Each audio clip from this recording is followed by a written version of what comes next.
खास करून मुंबई पुणे एक्सप्रेसवेवरून प्रवास करणाऱ्यांसाठी ही बातमी महत्त्वाची आहे।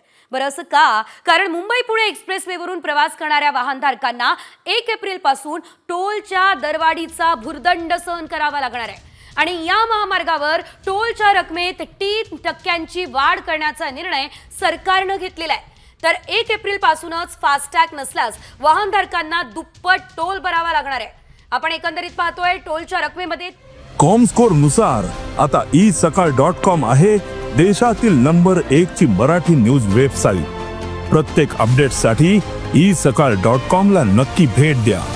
तब्बल 3% वाढ होणार असल्याचं पाहायला मिळतंय आणि त्यामुळे मुंबई पुणे एक्सप्रेसवेवरून जर तुम्ही सातत्याने प्रवास करतात तर तुम्हाला आता हा भुर्दंड सहन करावा लागणार आहे। मुंबई पुणे प्रवास किती कसा महागलाय बघूयात ग्राफिक्स मध्ये।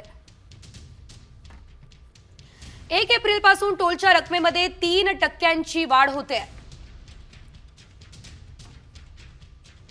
कारचा एकेरी प्रवासासाठी अतिरिक्त 5 रुपये इतकं शुल्क मोजावं लागणार आहे। परतीच्या प्रवासासाठी कार चालकांना 10 रुपयांचा भुर्दंड सुद्धा सहन करावा लागणार आहे। इतर श्रेणींमधील वाहनांसाठी सरासरी 15 ते 20 रुपयांपर्यंतची दरवाढ आपल्याला पाहायला मिळणार आहे।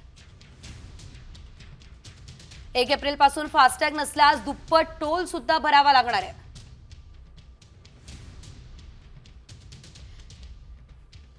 एकंदरीत आपण जर बघितलं तर मुंबई पुणे या एक्सप्रेसवेवरून प्रवास करणाऱ्या नागरिकांसाठी खरं तर ही बातमी जी आहे ती निश्चितच चिंता वाढवणारी आहे।